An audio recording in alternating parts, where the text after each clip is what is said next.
하나님 말씀 열왕기하 23장 21절에서 30절입니다.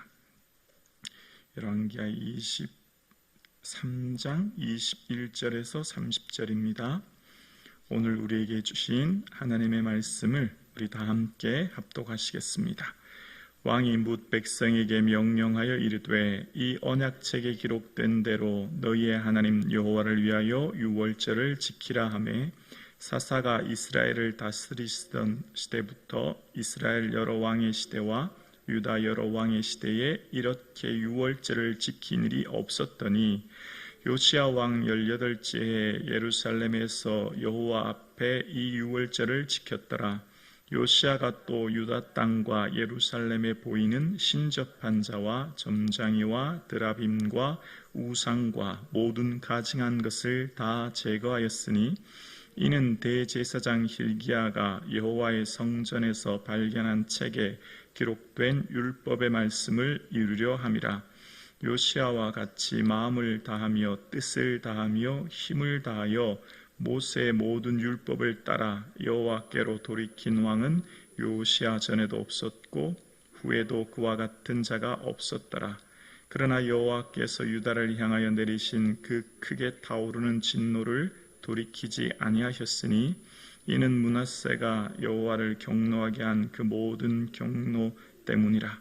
여호와께서 이르시되 내가 이스라엘을 물리친 것 같이 유다도 내 앞에서 물리치며 내가 택한 이 성 예루살렘과 내 이름을 거기에 두리라고 한 이 성전을 버리리라 하셨더라.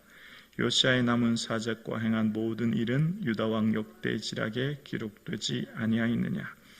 요시야 당시에 애국 왕 바로 느고가 아수르 왕을 치고자 하여 유브라데 강으로 올라가므로 요시야 왕이 맞서 나갔더니 애국 왕이 요시야를 무기교에서 만났을 때에 죽인지라. 신복들이 그의 시체를 병거에 싣고 무기토에서 예루살렘으로 돌아와 그의 무덤에 장사하니 백성들이 요시야의 아들 요아스를 데려다가 그에게 기름 붓고 그의 아버지를 대신하여 왕으로 삼았더라. 아멘. 예수님을 가장 많이 사랑하는 저와 여러분 되기를 주님의 이름으로 축복합니다. 아멘. 사랑하는 만큼 참을 수 있고 사랑하는 만큼 모든 걸 주게 되어 있지요. 사랑하면 아까운 것이 아무것도 없습니다. 사랑은 놀라운 힘이 담겨져 있죠. 또한 사랑은 변화시키는 힘도 있죠.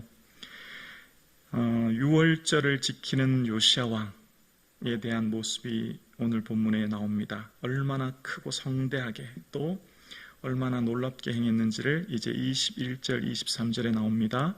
왕이 뭇 백성에게 명령하여 이르되 이 언약책에 기록된 대로 너희의 하나님 여호와를 위하여 유월절을 지키라 하매 사사가 이스라엘 다스리던 시대부터 이스라엘 여러 왕의 시대와 유다 왕 여러 시대 이렇게 유월절을 지킨 일이 없었더니 요시야 왕 18째에 예루살렘에서 여호와 앞에 이 유월절을 지켰더라. 아멘. 하나님을 사랑했던 요시야 왕이 유월절을 지키는데 이제 오늘 본문에는 나오지 않지만 역대하 35장에 보면 순양 또 염소가 3만 마리, 황소가 3천 마리입니다. 그러니까 엄청난 양의 예물을 드린 겁니다.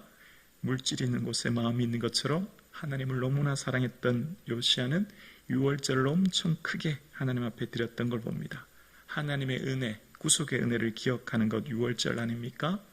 그 은혜를 기억하면서 이 드렸던 유월절은 사사기 이때 시대부터 여러 왕들의 시대까지 이렇게 성대하게 지킨 왕이 없었다라고 하면서 이제 그가 지킨 이 유월절은 18째다라고 이야기합니다.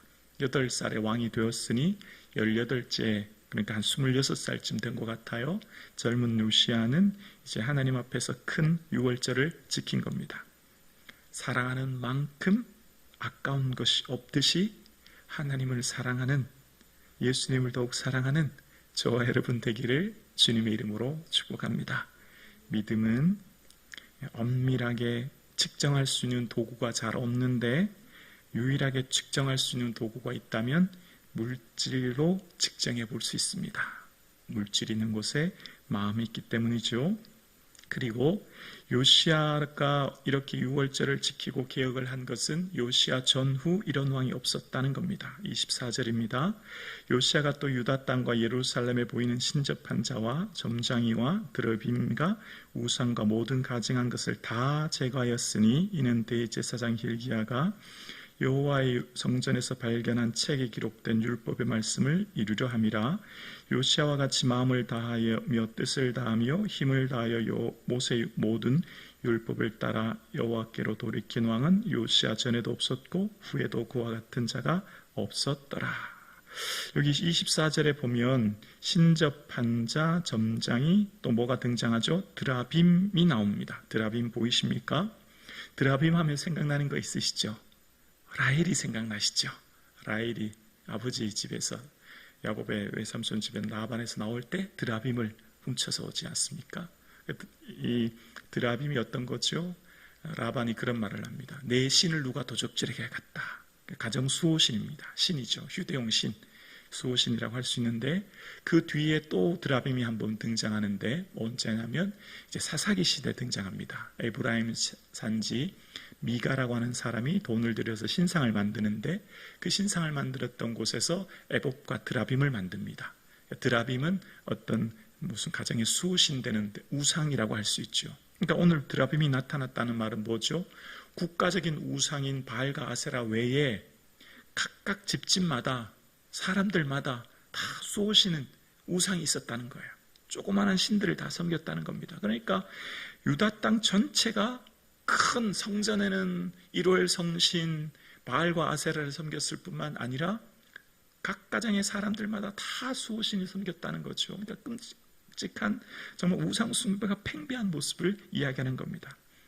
어쩌면 오늘 이 시대는 어떨까요? 하나님이 이 온 우주를 통치하시고 다스리지만 사람들마다 각각의 우상이 있지 않을까요? 자기들이 하나님보다 더 의지하는 절대적인 신 말입니다. 근데 그런 것을 어떻게 했다고요? 다 제거했다는 겁니다. 그렇게 한 것은 마음과 뜻과 힘을 다해서 말씀을 율법을 따라 했고 그래서 요시아 전에도 후에도 이런 것이 없었다는 겁니다. 여러분 전에도 후에도 이런 사람이 없었다는 말을 사용했던 또 한 사람이 있습니다. 히스기야죠. 여호와를 의지했는데 히스기야와 같이 여호와를 의지한 사람은 전후에 없었다. 오늘 요시아는 여호와께로 마음을 돌이켰는데 전후에 이런 사람이 없었다라고 이야기합니다. 오늘 예배 드리시는 여러분의 삶은 하나님 앞에 예배하는 우리의 삶에 전후에 이런 성도가 없었다. 여러분 어떤 칭찬을 듣고 싶습니까? 여러분은 어떤 말을 하나님 앞에 듣기를 원하십니까? 예수님을 뜨겁게 사랑하는 성도, 전후 이런 성도가 없었다. 이런 호칭이 저와 여러분의 호칭 되기를 주의 이름으로 축복합니다. 하나님이 어떻게 불러지는가, 하나님 어떻게 기억하시는가가 너무 중요하지 않습니까? 그러니까 하나님께서 우리를 평가하실 때, 야, 김부기 목사, 너 정말 너 전후에 이런 사람이 없었다. 저는 무엇보다도 예수님을 뜨겁게 사랑하는 목사가 되길 원합니다. 또 기도 많이 하는 목사가 되길 원합니다. 여러분은 어떤 성도로 하나님 앞에 인정받기를 원하십니까? 하나님이 다 유다왕 역대지략에 기록했다고 하지 않습니까? 이 땅을 살아가는 우리의 모든 삶에 여러분의 삶이 주님을 뜨겁게 사랑하는 은혜가 있기를 주 이름으로 축복합니다. 그러나 이제 26절, 27절은 참 하나님이 그 타오르는 진노 때문에 돌이키지 아니하셨고 또 27절에 보면 이스라엘을 물리친 것 같이 이스라엘이 이제 아수르로 인하여 나라가 멸망했던 것 같이 유다도 그렇게 될 것이다 라고 하는 참 안타까운 이 진노의 말씀을 듣게 됩니다. 그리고 28절에서 29절은 이제 애굽왕 바론 느고에 대한 전쟁에 대한 이야기인데요. 29절입니다. 29절이요. 요시야 당시에 애굽왕 바로 느고가 아수르를 왕을 치고자 하여 유브라데 강으로 올라가 감으로 요시야 왕이 맞서 나갔더니 애굽 왕이 요시야를 무기토에서 만났을 때 죽인지라. 자, 지금 어떤 상황이냐면 그때 강대국 애굽이 이제 유브라데 강에 있는 아수르를 향해 올라가는데 그곳에 있는 갈그미스라고 하는 곳으로 올라갑니다. 유프라테스 티그리스 강이라고 하는 지금의 저 북쪽에 있는 땅이죠.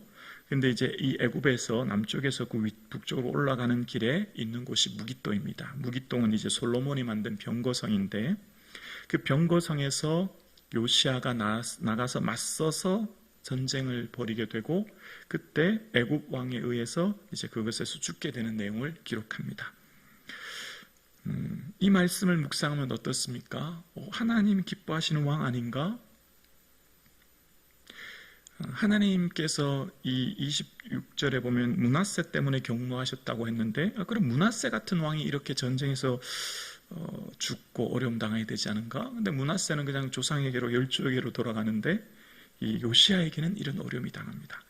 요시아가 8세 왕이 되고 31년 통치했다고 하니까 아마 이때 전사할 때 나이가 한 39세쯤으로 봅니다. 좀 쉽게 이해가 잘 되지 않아요. 여러분 어떻습니까? 하나님을 열심히 섬겼잖아요. 유월절을 열심히 행하고 전후에 이런 왕이 없었다 칭찬하셨으면 노년에 평안하게 삶을 마치는 것이 더 은혜롭고 우리가 보기에 더 덕스럽고 그게 주의 주신 축복 아니겠습니까? 근데 이제 전쟁에서 전사하는 내용이 나와요. 이 말씀을 보면서 조금 쉽게 이해가 되지 않습니다. 그런데 한 가지 기억나는 게 있어요. 이 앞서 여선지자 훌다가 율법책을 발견하여 고위 관료가 요시아가 보낸 사람들을 만났을 때 어떤 예언을 하죠? 이제 이 땅에 재앙을 내릴 것이고 이곳이 빈터가 되고 저주가 있을 것이다 라는 재앙의 말씀을 듣게 됩니다. 그때 하나님께서 요시아에게 어떤 말씀을 하셨냐면, 그러나 너는 평안히 묘실에게 돌아가므로 이 재앙을 내릴 때 내 눈이 그것을 보지 못하게 될 거야. 그런 말씀을 합니다. 그러니까 그것을 보지 않게 너는 그 전에 이미 벌써 조상의 묘실로 돌아가게 된다는 거죠. 무슨 말이죠? 이 뒤에, 그러니까 요시아 뒤에 정확하게 22년 6개월 뒤에 어떤 일이 있죠? 나라가 멸망하게 됩니다. 바로 시드기야 왕 때. 근데 시드기야 왕 때 바벨론으로부터 나라가 멸망할 때 어떻게 되죠? 아들들이 죽는 것을 목격해야 했고, 또 시드기야 왕은 눈이 뽑힌 채 묶여서 바벨론으로 포로로 갑니다. 나라가 완전히 진리겨지고 초토화되지고 고통되는 것을 시드기야는 목격해야 했습니다.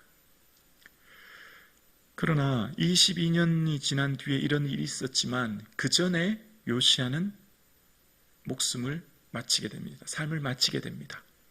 그러니까 크게 보면, 넓게 보면 진정한 평안이 뭔가를 다시 한번 생각하게 되어요.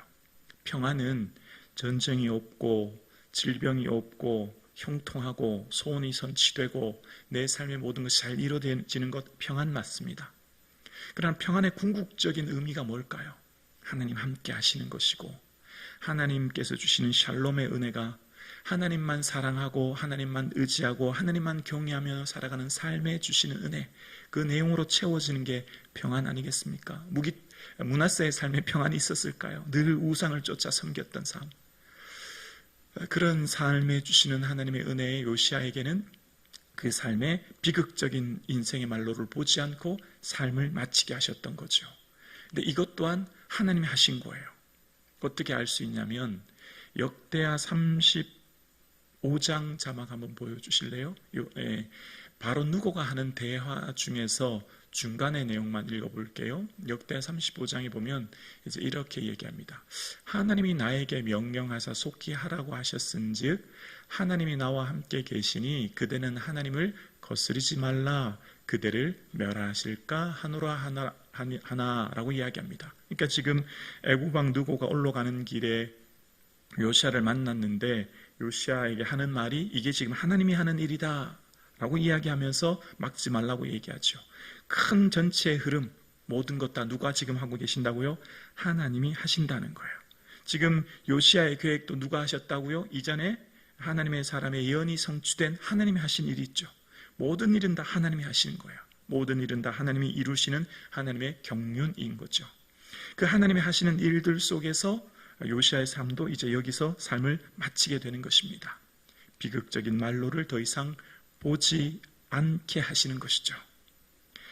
우리의 모든 삶은 다 하나님이 이루시는 삶의 은혜 안에 있습니다. 지금은 다 이해할 수 없다고 해도 하나님의 그 크신 뜻과 경륜은 요시야 왕이 왜 하나님 저는 이곳에서 이렇게 전사해야 됩니까? 라고 의문을 품었겠지만 우리는 볼 수 있습니다. 어떻게 해요? 22년이 지난 다음에 바벨론으로부터 비극적인 일이 일어났다고 하는 것을.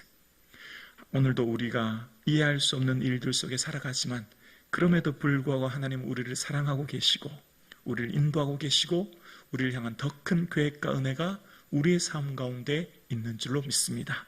그 하나님을 신뢰하며 오늘도 살아갈 수 있기를 주님의 이름으로 축원합니다.